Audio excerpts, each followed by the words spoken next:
জুলাই বিপ্লবের যে ভিত্তি, এটা শাপলা চত্বরের হত্যাযজ্ঞই জুলাই বিপ্লবের ভিত্তি রচনা করেছে।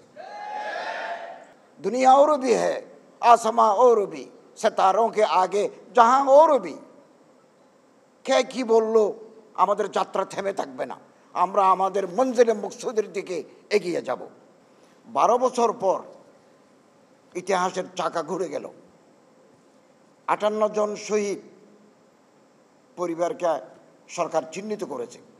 19 জন মুদিবিরোধী আন্দোলনের শহীদকে চিহ্নিত করেছে, মোট 77 জন। এবং শাপলার এ হত্যাকাণ্ড ছিল একটা যজ্ঞ, নারকীয় হত্যাকাণ্ড। 7500 জন পুলিশ, বিজিবি, র্যাব নিয়ে এই হত্যাযজ্ঞ চালানো হয়। 1,50,000 গুলি সেখানে ব্যবহৃত হয়, গোলা বারুদ ব্যবহৃত হয়। এবং সংখ্যা নিয়ে বিভ্রান্তি ছিল। গোয়েন্দারা বলেছে 11 জন, ডেলি স্টার বলেছে 5 জন। বর্তমান উপদেষ্টা আদিল ভাই, শিল্প উপদেষ্টা আদিল ভাইয়ের অধিকার বলেছে 61 জন। মরহুম মেজর জেনারেল জয়নুল আবেদিন সাহেব বলেছেন একজনও মারা যায় নাই। আলেমদের সম্মেলনে তিনি বলেছেন, সে সময় একটা প্রতিবাদ হলে এটি ইতিহাসে চিহ্নিত হয়ে যেত। মেজর জেনারেল সাহেব যখন বললেন যে একজনও মারা যায় নাই, সেখানে যে ওলামায়ে কেরাম ছিলেন তারা প্রতিবাদ যদি করতেন, যদি সেম বলতেন, ইতিহাসে নতুন ধারা তৈরি হয়ে যেত। কেবল গরম বক্তৃতা করলে হয়। এবং জুলাই বিপ্লবের যে ভিত্তি, এটা শাপলা চত্বরের হত্যাযজ্ঞই জুলাই বিপ্লবের ভিত্তি রচনা করেছে।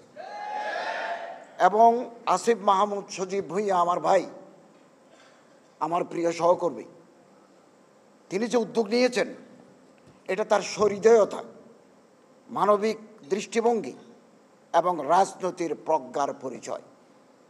কালকে হয়তো অনেক পত্রিকায় অথবা ইউটিউবাররা এই অনুষ্ঠানকে নিয়ে আজে বাজে কথা বলবেন।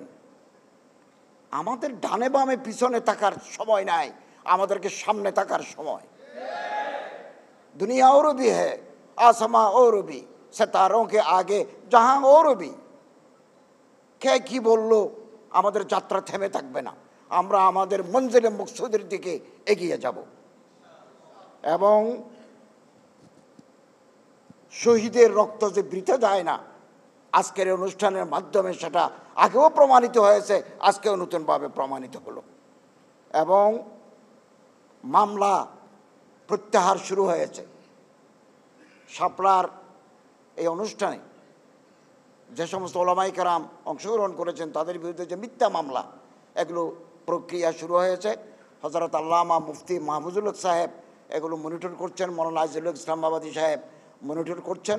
বাকিগুলো ইনশাআল্লাহ আজিজ মামলা প্রত্যাহার হয়ে যাবে। আমি আপনাদের একটা আবেদন করব, সেটা হচ্ছে 12 বছর অতিক্রান্ত হয়ে গেল, অনেক দিন আমরা হারিয়েছি। এখন উপযুক্ত সময়। শাপলায় যারা শাহাদত বরণ করেছেন 58 জন তো আমরা পেলাম, আরও থাকতে পারে, অসংখ্য আহত মানুষ থাকতে পারেন।